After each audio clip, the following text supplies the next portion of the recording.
1 Corintios capítulo 2, versículo 12. Vamos a continuar en la enseñanza, en la parte 3 de la inspiración de las Sagradas Escrituras. 1 Corintios capítulo 2, versículo 12 y 13. Solamente serán 2 versículos que vamos a leer inicialmente. Gloria a Dios. Yo creo que ya lo encontramos, ¿verdad? La palabra del Señor la leemos en el nombre del Padre y del Hijo y del Espíritu Santo. Amén, dice la palabra. Y nosotros no hemos recibido el espíritu del mundo, sino el espíritu que proviene de Dios, para que sepamos lo que Dios nos ha concedido, lo cual también hablamos, no con palabras enseñadas por sabiduría humana, sino con las que enseña el Espíritu, acomodando lo espiritual a lo espiritual. Tenga la amabilidad de sentarse. Dando continuidad a lo que es la enseñanza, la inspiración de las Escrituras o las Sagradas Escrituras. Ya estuvimos viendo, hermanos, algunos aspectos que demuestran que la Escritura es inspirada por Dios. Y comenzamos en la última enseñanza a hablar respecto a las evidencias internas que la Biblia tiene que demuestran que es la palabra de Dios. Dije en la enseñanza anterior que la palabra de Dios tiene 2 factores o 2 bases que demuestran que es inspirada. La primera es la evidencia interna, o sea, lo que está dentro de la Biblia. Esa es la que estamos viendo. Más adelante vamos a ver la segunda, que es la evidencia externa. ¿Cuántos adoran a Dios? Ahora, la evidencia interna. Vimos el jueves anterior que una evidencia interna, que este libro bendito es la palabra, es el Espíritu Santo. Se recordará que estuvimos viendo que el Espíritu Santo le dio mandamientos a los apóstoles y les recordó cosas que el Señor había dicho. ¿Se recordarán? Ahora vamos a entrar y vamos a ver otra evidencia interna. Acá Pablo está hablando de que lo que él hablaba no era que él se lo había inventado, era el Espíritu Santo que lo había dicho. Si un hombre se para con valor en un altar a predicar, es porque la Biblia lo dice. Aquí no es que se la fumó verde, no, hermano. Aquí no es, hermano, que se echó 4 Monster antes de venirse. Se trata, hermano, que es la palabra de Dios. Lo que al hombre lo hace gritar no es que tenga buen aliento, es Dios, el Espíritu. ¿Cuánto adoran a Dios? Esta felicidad no la da la marihuana, hermano. No la da la pilsener, la regia, la gallo, no. Esta felicidad la da Dios. Y como decía un hermano en El Salvador, aunque digan que yo estoy loco, decía, eso a mí no importa poco. Para la gente estamos locos, pero para Dios somos primicia viva, olor fragante. Veamos el pecado como lo que es, basura. ¿Se recordará usted cuando entrábamos al sanitario en nuestros países? Las letrinas de las fosas comunes, lo que allí hay, abominable, gusanos, cucarachas, eso es el pecado. Ódielo. Dios abomina el pecado. Si Dios abomina el pecado, yo lo debo abominar. No debo enredarme con el pecado. No debo besar el pecado. Eso es lo que Pablo está diciendo. Acomodando lo espiritual a lo espiritual. Hablamos, dijo Pablo, palabras enseñadas por el Espíritu Santo. Por eso en el altar, cuando el hombre de Dios se para y habla la palabra, eso no es invento de él. Él está seguro que lo que está hablando, la Biblia lo confirma. No es invento de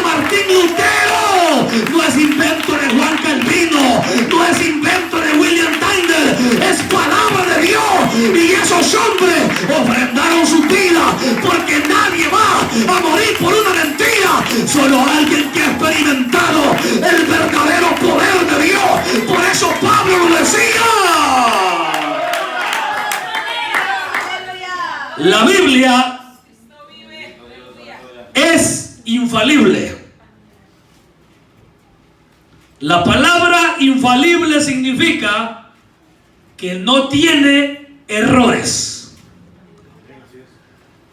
¿Ha escuchado usted de la infalibilidad papal? ¿Cuántos han escuchado eso? El Papa o el Vaticano en uno de sus dogmas dice: el Papa como cabeza de la Iglesia, esa es una gran blasfemia. El Papa como vicario de Cristo y cabeza de la Iglesia es infalible. Porque la palabra infalible significa que no tiene errores, pero el Papa los tiene. ¿Por qué cree usted que cuando se impuso el celibato, vamos entrando en la enseñanza, por qué el catolicismo no lo deroga? Porque el Papa Gregorio, que impuso el celibato, es infalible según ellos. La tradición o lo que el Papa dicta desde el Vaticano, para ellos es como si Dios mismo lo estuviera hablando. Cuando la Biblia dice que sea Dios veraz y todo hombre mentiroso. La Biblia no dice que el Papa es la cabeza de la Iglesia, dice que la cabeza es Cristo.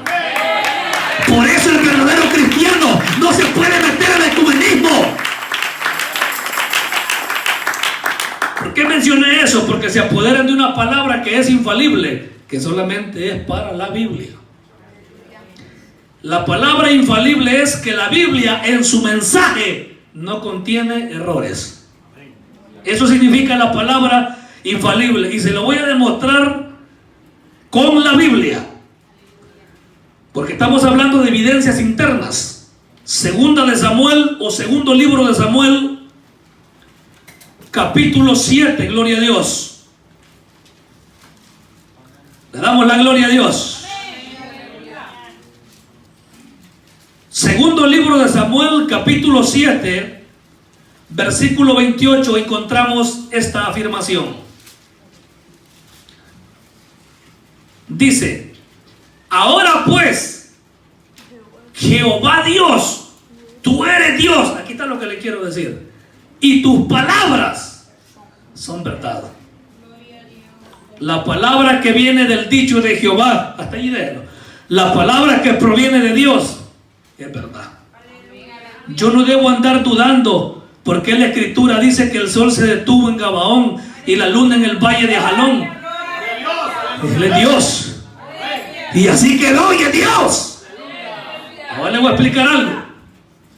Los científicos ateos, porque hay científicos cristianos, los científicos ateos se burlan y dicen que la Biblia se equivocó, porque la Biblia dice: cuando Josué iba siguiendo a los enemigos, declaró una palabra, porque Dios se la puso: sol, detente en el valle de Gabaón, y tu luna, detente en el valle de Ajalón.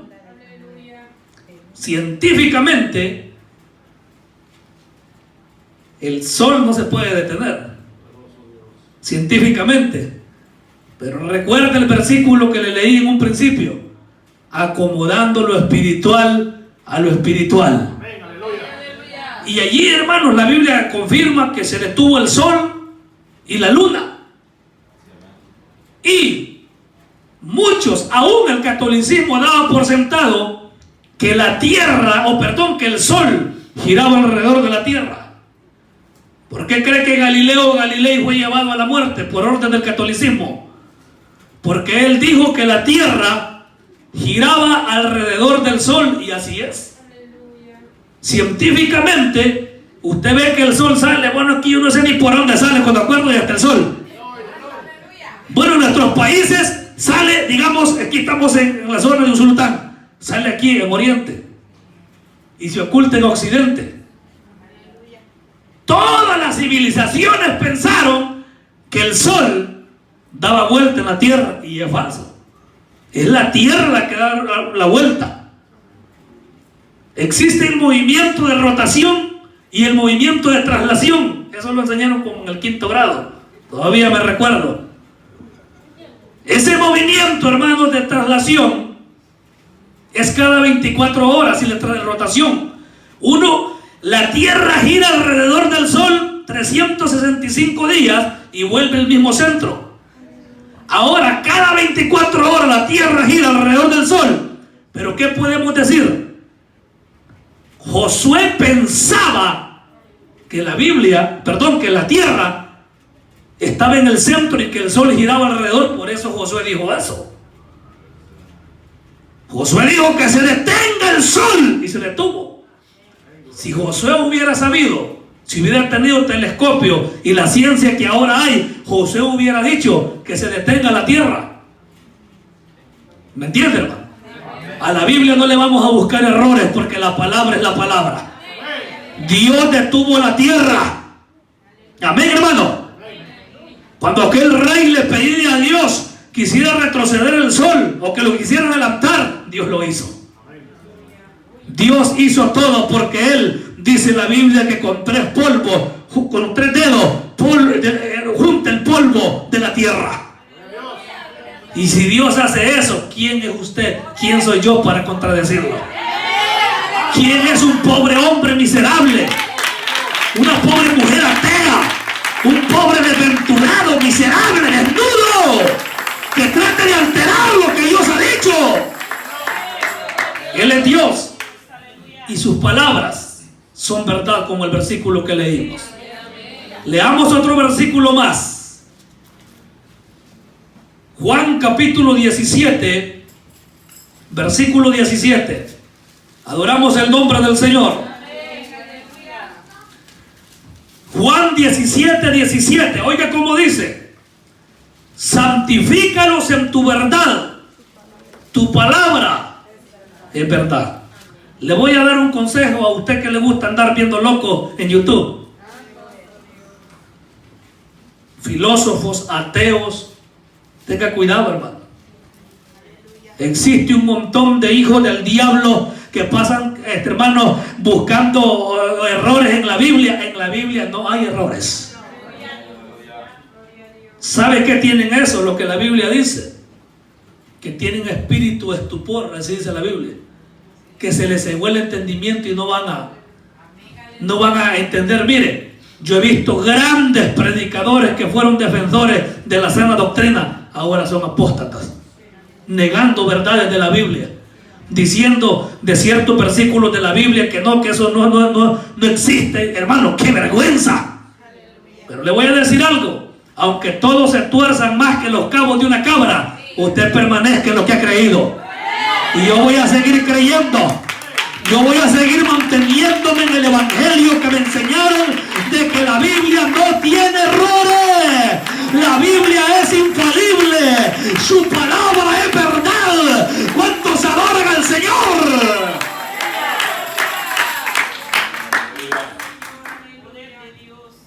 Le voy a mostrar 2 versículos. Mi hermano Freddy me va a leer 2 de Samuel 24:13. Mi hermano Josué, 1 de Crónicas 21:12. Le voy a mostrar 2 versículos que muchos lo toman para decir que en la Biblia hay errores, y yo se lo voy a explicar. Yo se lo pregunté a un maestro en un instituto bíblico y no me pudo responder, porque yo tampoco sabía. Y si estaba preguntando es porque quería saber qué significaba.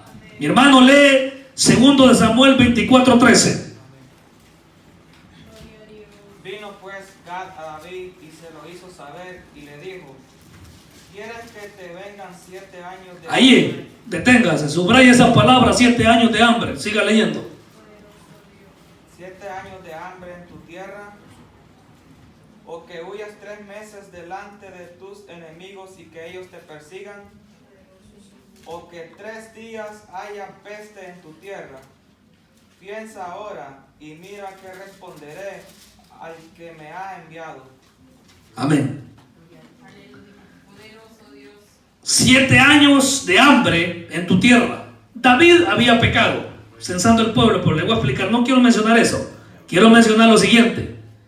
Gad, el profeta, le llega a decir: te ofrece 3 cosas Dios: 7 años de hambre, 13 meses ser derrotado por tus enemigos, o 3 días de la espada de Jehová. Lea, hermano, la lectura que le dije, la otra. Segunda o primera de Crónicas 21:12. Escoge para ti o 3 años de hambre. Ahí deténgase. Lea usted, hermano, cómo decir la que le dije. O si no, lo leo aquí yo. Amén. Dice. 24:13. Sí. Bendito Dios. Léalo de nuevo, hermano. Escoge para ti o 3 años de hambre. 3 años de hambre. Léalo usted, hermano, cómo dice. Quieren que te vengan 7 años. 7 años, ahí, gracias. Oye, debo ubicar, ¿a qué me refiero? El mismo párrafo relatado, pueden sentarse, gracias. Relatado en la misma historia. Pero ¿por qué primera de Crónicas dice que son 3 años de hambre? ¿Y por qué segundo de Samuel dice que eran 7 años de hambre? ¿Cuál es la explicación? En la Biblia no hay errores, hermano. A los que no han entendido se lo vuelvo a explicar. El profeta llega y le ofrece 3 opciones. Qué lindo fuera que Dios nos diera opciones a nosotros, ¿verdad? 3 opciones le dio a David por haber censado el pueblo. O quieres 7 años de hambre, o quieres 3 meses de derrota delante de tus enemigos, o quieres 3 días de espada. Eso relata un relato. El otro no dice que son 3 años, dice que son 7 años. ¿Cuál contiene la verdad? La verdad la contienen los dos. Pero ¿sabe cuál es la respuesta? Se lo voy a decir. Los manuscritos originales son los más antiguos que se tienen. Por así decirle un ejemplo.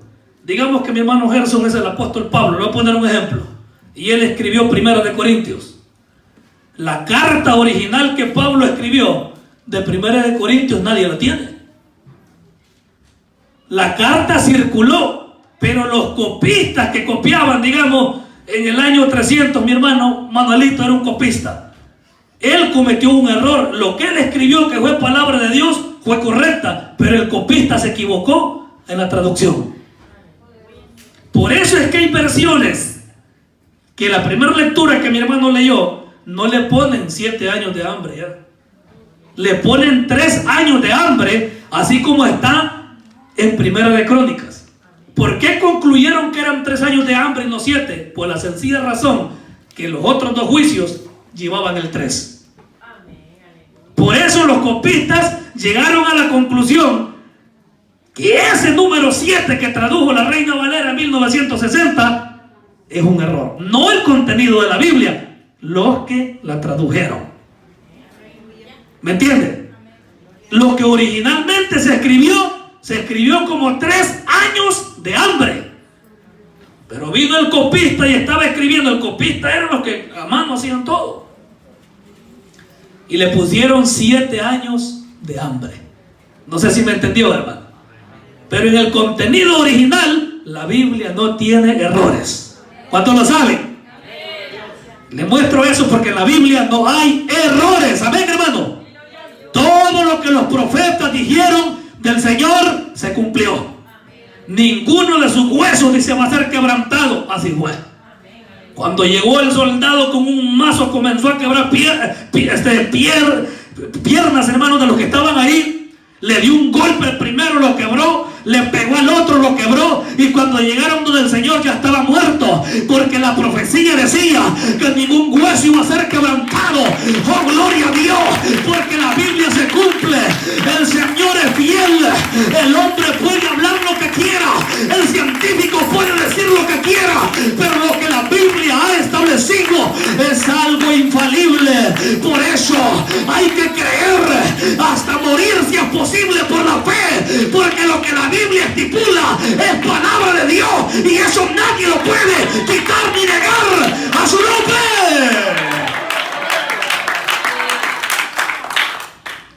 La Biblia no contiene errores en su mensaje. Amén. Por ejemplo, hay un relato. En Marcos capítulo 5 aparece el endemoniado gadareno. 1. Pero Mateo habla de 2. Bueno, dice, ¿cómo es eso? O sea, la Biblia está diciendo que salieron unos endemoniados, 2, dice, feroces, dice la Biblia, así dice Mateo. Pero Marcos dice que era uno. ¿Sabe qué pasó? Que Marcos se quiso enfatizar en uno, no en los dos.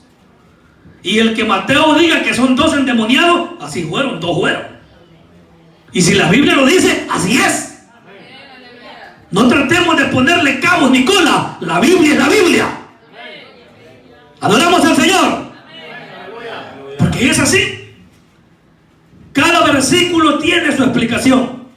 Y en la Biblia no hay errores. Por ejemplo, la purificación del templo que el Señor hizo. Hay un evangelio que relata que fue el final del ministerio del Señor. Si usted es cuidadoso y ha leído la Biblia, que el Señor entró y comenzó a agarrar latigazos, hermano. Hay un relato que dice que fue el final de su ministerio, pero hay otro que lo pone al principio del ministerio. Entonces, ¿cuál tiene la razón? Los dos. Y dicen mucho, entonces, ¿cómo fue? Pues pueden ser por dos cosas. Una, porque fueron dos veces que purificó el templo el Señor. No fue solo una vez. Y comenzó a golpear, dice, a los cambistas y a los que vendían monedas. No era, hermanos, no fue las monedas del templo que el Señor botó. Eran de los comerciantes, pero les voy a explicar.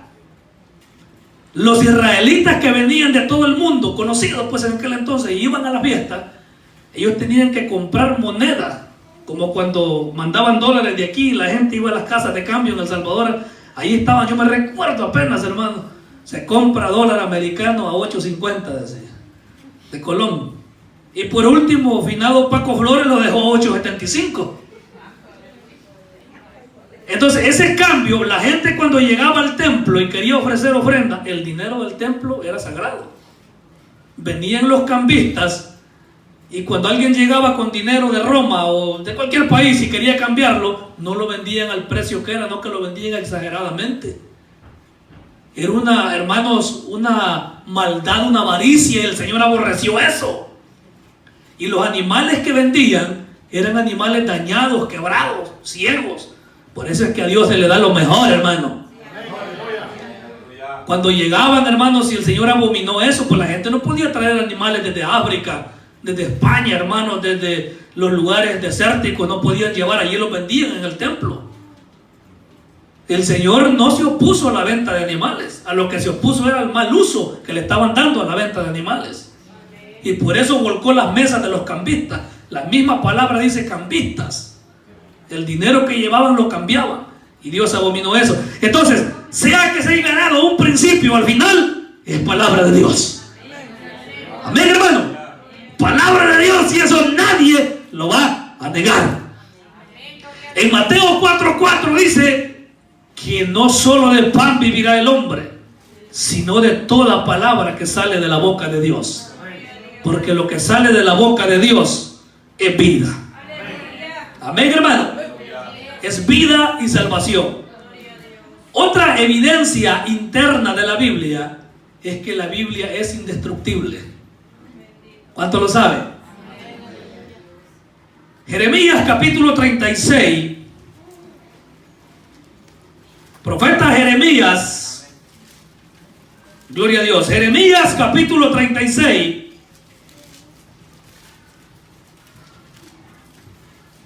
...23, 36, 23... Adoramos al Señor.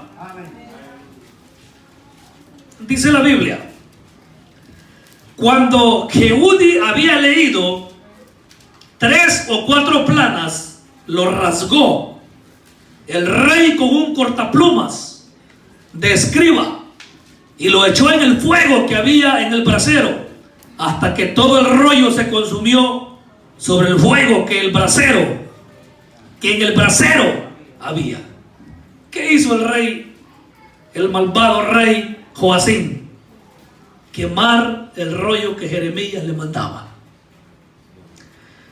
Se recordará que la vez anterior estuvimos hablando que el Señor le dijo a Jeremías: toma un rollo y escribe y mándaselo al rey. El rey, cuando escuchó la lectura de la profecía que Dios mandaba a través de su profeta Jeremías, empezaba a leerle, dice, cuando con un cortapluma lo destruyó. ¿Por qué le menciono esto? Porque desde un principio la Biblia ha sido aborrecida, aún dentro del mismo pueblo de Dios. ¿Sabe cómo aborrece la Biblia a la gente? Es cuando le están predicando que se arrepiente y maldice a los predicadores. Es cuando el predicador está diciendo arrepiéntase, sinvergüenza, cuarudo, carapachudo, arrepiéntase, mentiroso, embustero, charlatán, que la mujer que le da fácil te la comes, te la devoras. Esas palabras a bastante no les gustan. Cuando esas palabras se hablan de esa manera, a muchos no les parece. Que predicadores más anticuados, que predicadores más aburridos.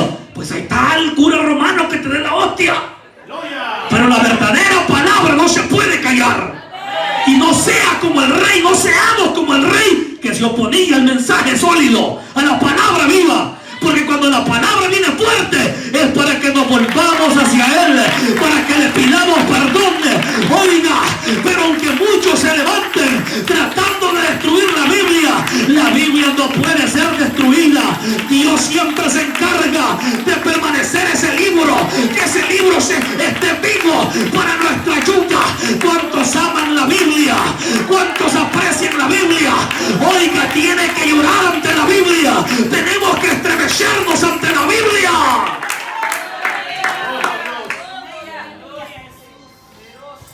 Vuelve a escribir otro libro, le dijo el Señor al profeta. Esos pedazos al brasero. Vuelve a escribir otro, le dijo. Aunque traten de destruir la Biblia, siempre permanecerá. ¿Cuánto hombre ha muerto por la Biblia? Existió un hombre, hermanos, cristiano en la Edad Media, por allá por el año 1520 de nuestra era. Le menciono esto porque esto es un hecho universal. Esto no es un invento que yo se lo escuché a alguien. Esto lo puede encontrar en muchas enciclopedias virtuales y escritas en papel, enseñado en universidades, hermanos, en documentales. El hecho que le voy a contar. Está sonando un teléfono por ahí, aleluya. No perdamos la bendición, gocémonos, hermanos. Bendito Dios.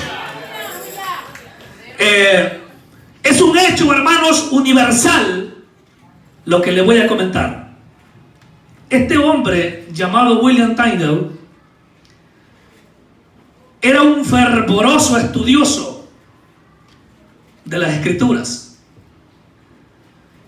Vino él y era un apasionado hombre de Dios y era sacerdote católico. Mire cómo fue su conversión. Aprendió el griego, hermanos, en su tiempo, en Inglaterra.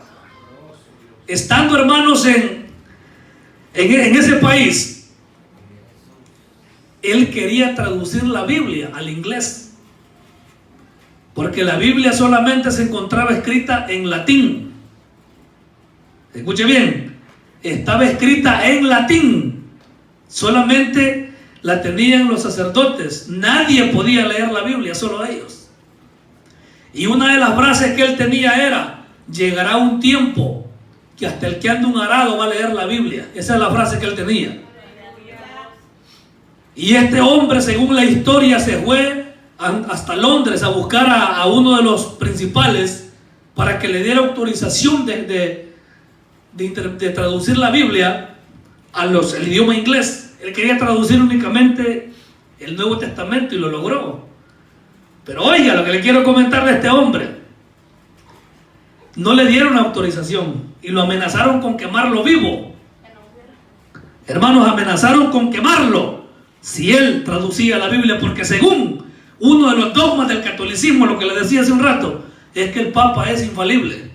Y el Papa ordenaba que nadie podía traducir la Biblia. Ya estaba surgiendo la reforma protestante en Alemania, porque Martín Lutero ya había traducido la Biblia de los idiomas originales al alemán. Ahora, William Tyndale la tradujo, hermanos, de los idiomas originales, primeramente el griego. El Nuevo Testamento lo tradujo al inglés. Óigame bien, cuando él se vio en la necesidad que no podía traducir la Biblia en Inglaterra, se fue hasta Alemania, que según era el deseo de aquel hombre para que la gente leyera la Biblia, que arriesgando su vida, Dios puso gente en su camino y se fue, hermanos, hasta Alemania, porque en Alemania había sido inventada la imprenta. Había un hombre riquísimo en Inglaterra que le ayudaba a traer los Nuevos Testamentos en barco, hermanos, en sacos de trigo. Ahí los metía en los Nuevos Testamentos y comenzó a esparcírselo a la gente campesina. Y comenzaron también los poderosos, porque ni los ricos podían leer la Biblia. Y llegó a oídos del rey de Inglaterra, hermanos, el rey Enrique VIII, que la Biblia había sido traducida al inglés. Óigame bien. Y había un libro que se llamaba La obediencia del cristiano. Esto lo cuenta la historia. Cuando el rey Enrique VIII leyó aquel, hermanos, escrito donde la Biblia dice que tenemos que sujetarnos a los gobernadores y no al Papa. Esa es la interpretación. Cuando el rey vio esa interpretación, dijo: yo quiero conocer a William Tyndale. Aparte de eso, este hombre tenía un problema de moral grandísimo. Él quería volver a recasarse. Óigame bien. Y le ofreció la oportunidad a William Tyndale. Le mandó un delegado que se viniera de Alemania, que él lo iba a proteger.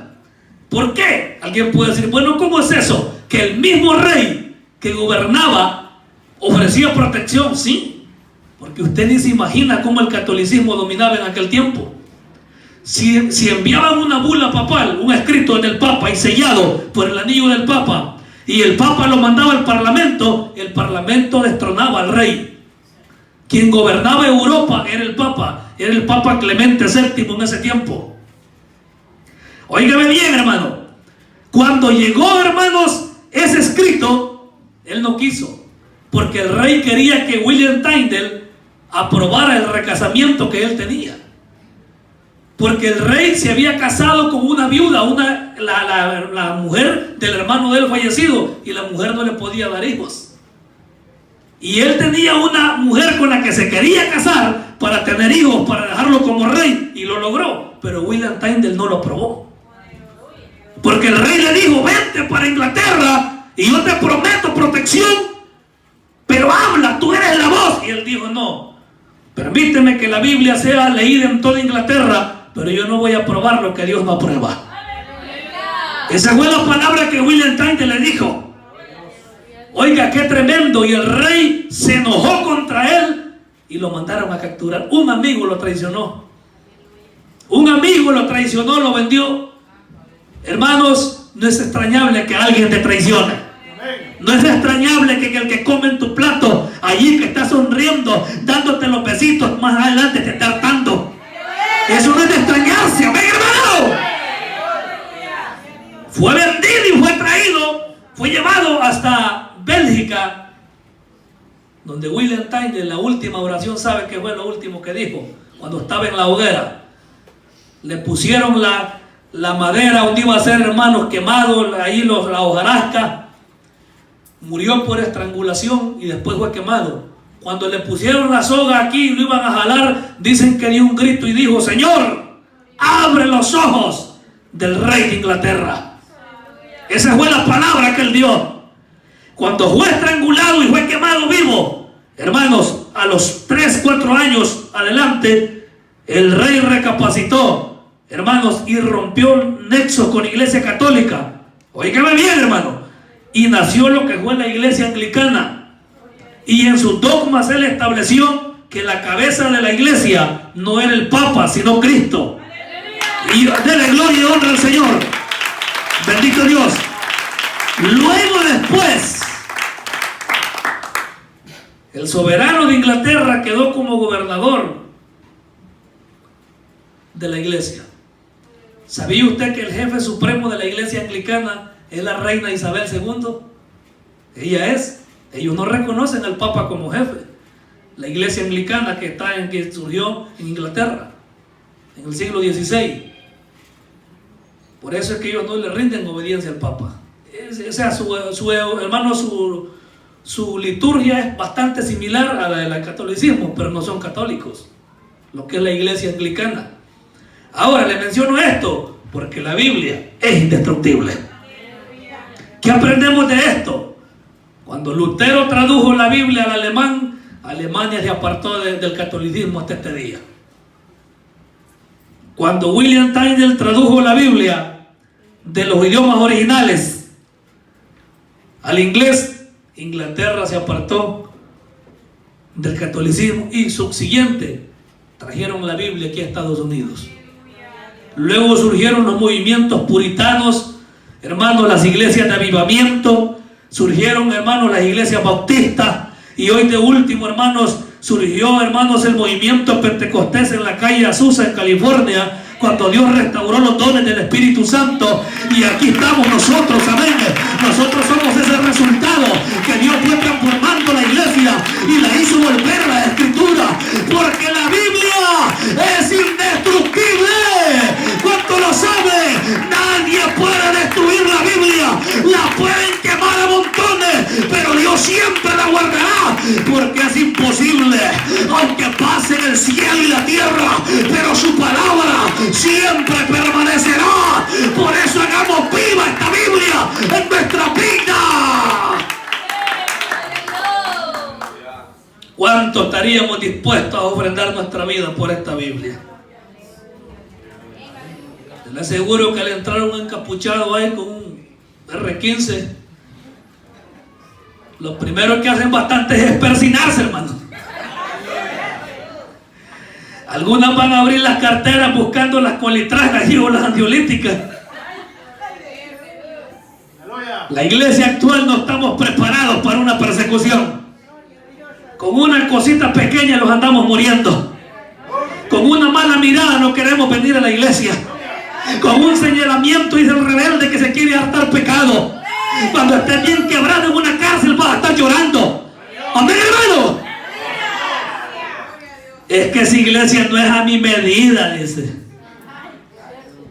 Había una muchacha allá que llegó de aquí, Estados Unidos, allá, y estaba viviendo cerca de nosotros. Decía que no iba a la iglesia porque no era de sus medidas. Esa iglesia no es a mi medida. Decía, bueno, Dios, pues que le aproveche, que busque una a su medida. Pero aquel que esté dispuesto a sufrir por Dios va a pagar el precio. Ya es tiempo que seamos diferentes, hermano. No seamos como el mundo es. Amén. Si tiene guardadita todavía sus cositas en el closet, bótela. Ese tacón, hermanos, esa pintura, bótela. Porque si esto, hermanos, si la Biblia está en nosotros, botemos eso. Tiene que haber limpieza en nuestra vida. Imagínense, yo me conmuevo cuando pienso en lo que los apóstoles sufrieron. Dice que el apóstol Pablo, bien garroteado con varas, dice como los adoptaron con varas. Ey, hacemos otro culto, le decía Pablo. Pero con qué alegría, con qué felicidad aquellos hombres adorando a Dios. Hermano, y nosotros con una cosita pequeña, ya viste, pues, le dice. Allí ya están los preferidos ya. Allí en esa iglesia nadie es nada. Amén. Porque siempre el que se sale, sale hablando. Si yo me salí de allí porque allí en esa iglesia solo mentirosos hay. No es así, hermano. Estemos dispuestos a ofrendar nuestras vidas por la Biblia. Aunque sientas que la prueba te descarne, Dios está contigo. Aunque sientas que te vuelves pedazos muchas veces, pero siempre hay que regalar una sonrisa. Como dice la alabanza, quiero una sonrisa cuando todo va mal. Es que ahí es donde se ve el cristiano. Cuando andas quebrado económicamente, cuando estás enfermo, cuando te sentís hasta endemoniado, si es posible. Pues sí, porque parece que en el culto no se siente nada, hermano. Mire, le voy a dar un consejo. Si usted no siente nada, pero otros sienten, gócese. Gócese, que en cualquier momento lo va a tocar el Señor. ¿Cuántos lo adoran a Dios? El gozo que mi hermano tiene que ser mi gozo. Como cuando el carro está viejo, ¿verdad? Aunque le tiren esmalte, aunque lo pinten, aunque lo pasteen, ya está viejo. Así es el cristiano que anda mal. Aunque trate de aparentar en la cara, se le nota lo mal que anda. El caballo que anda orinado de la araña, ahí anda aquel pedazo de pegoste en la pata. Amén. Así es el creyente que anda mal. No se deleita, no se goza, porque sabe que su vida está en la mentira. Pero volvámonos a las Escrituras. Volvámonos a las Escrituras. Retornemos a las Escrituras. El creyente que lee la Biblia es más que vencedor. Él sabe tirarse una carcajada y le dice: pobrecito el diablo, me viene buscando, pero yo sé que el que pelea por mí es Dios. Cuando sienta que la vieja se le ponga chúcara, póngasela a Dios. Cuando esa vieja está pateando, póngasela a Dios, que Dios se va a encargar de ponerle un buen peretazo para que ponga las dos patas en el surco como él. ¡A su nombre! De momento llegan unas pruebas que te tambalean así, ¿ves? Así, ¿ves, jovencito? Hay joven que hasta se reviste cuando tiene novia. Hay joven que hasta danza cuando tiene novia. Pero cuando viene la muchacha y le dice: fíjate que no siento nada por ti, I'm sorry for you, le dice. Ay, dice el hermano, siente que la prueba se lo abarca. Oiga, si te desprecia una cabra, adelante Dios tiene una sierva que te va, hasta se te va a guindar del pescuezo de felicidad cuando sea tu esposa. Así es, hermano. Ustedes no se le anden humillando a nadie, jovencitas. Usted no se le ande humillando a nadie. Usted es una sierva de Dios. Y Dios sabe el siervo que le va a dar. No le ande mendigando amor a ningún cabro que Dios le va a dar a su esposo. Porque es así, hermano. Mire, cuando nosotros hacemos viva la palabra, esa palabra nos consuela. Bien garroteado Pablo y adorando a Dios. Sabía, ustedes, le decía a Pablo, son cartas vivientes. Vosotros sois nuestras cartas de representación. Ahí tenemos una gran enseñanza, hermano. ¿Qué importa que ustedes no lo reconozcan? Dios lo reconoce. Así decía Pablo, algunos quieren cartas de presentación, decía. Pero mis cartas, decía Pablo, son ustedes, decía. ¿Qué le quiero decir con esto? El que lo exalta a usted son las obras que hace. Procure que esas obras permanezcan vivas, y aunque no le reconozcan, allá está el que lo va a premiar.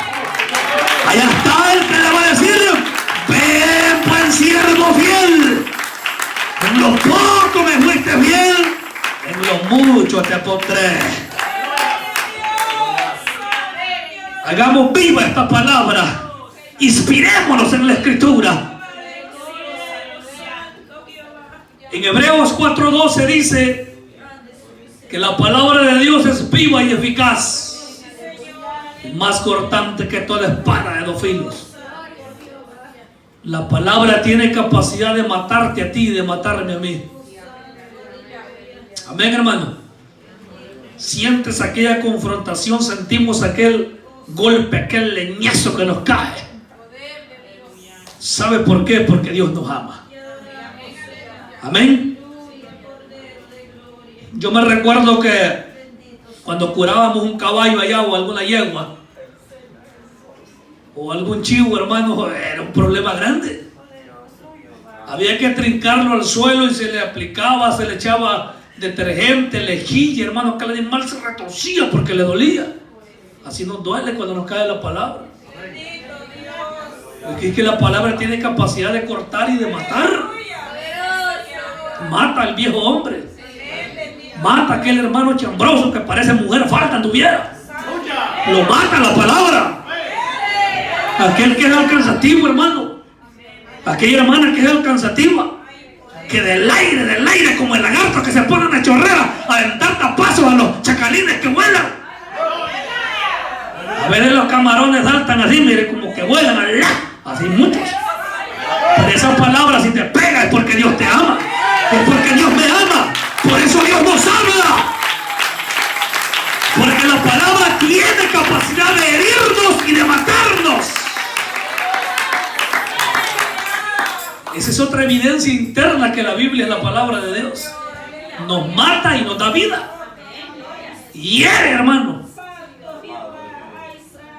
Porque para que la bendición llegue hay que ser herido. ¿Cuánto quiere ser herido? Pongamos el ejemplo de Jacob. El corazón le temblaba. 400 vienen, le dijeron. Y Esaú, tu hermano, viene con 400. ¡Ah, Señor! Mire cómo fue Jacob, que primero mandó a la mujer así. Adelántense, dijo Jacob. Pero ¿qué se quedó haciendo? Buscando de Dios. Toda esa noche el ángel peleó con él. Toda la noche, y se agarraban y peleaban. Y dice que le dijo, ¿cuál es tu nombre? Y el sol ya venía saliendo. Me llamo Jacob, le dijo. Oiga, y le dijo, ya no te vas a llamar Jacob, usurpador. Tu nombre será Israel. Israel será tu nombre. Y dice que vino el ángel y le descoyuntó el muslo. Y cogiendo, mire, cogiendo. Pero es que es necesario tener el machetazo. Es necesario el machetazo para ver la gloria de Dios. Bendito el Señor de gloria. Qué duro es estar en la prueba, pero ahí sí se le sirve a Dios. Qué difícil es, hermano, cuando está la enfermedad. Qué difícil cuando crees que ibas a ser feliz y es cuando la amargura más te llegó. Qué difícil es, hermano, cuando la persona se viene a dar cuenta que las cosas no son como él pensaba. Pero ¿sabes algo? El que es de Dios aguanta la prueba. El que es de Dios se sabe parar, porque Dios no los deja avergonzados. Cuantos adoran la presencia de Dios, oh Rabasoca, Taramasita, oh poder de Dios, aleluya. Él merece la gloria, merece la honra siempre. Porque Dios nos hiere, pero su palabra es vida. Dele la gloria al Señor. Con aquella herida, Jacob alabó a Dios. Adore al Señor, hermano. Porque con bendición y sin bendición, la bendición viene adelante. Dios le había dicho a Jacob, vas a ser padre de multitudes, y se va a dar. Y se dio. Eso nadie lo pudo evitar. Lo que Dios dijo de usted, nadie lo va a evitar. Si Dios dijo que lo va a sanar, lo va a sanar. Amén, hermano. Si Dios dijo que lo va a bendecir, lo va a bendecir. Si Dios le va a dar lo que le dijo, se lo va a dar. Pero adora a Dios con la herida, porque la palabra es herida. La palabra es herida. No importa que te sientas morir, a Dios hay que adorarle, a Dios hay que alabarle. Bendito sea el nombre del Señor en esta noche, porque su palabra es viva y es eficaz. Vamos a orar, hermanos. Bendito Dios. Oh, adoramos la gloria de su nombre.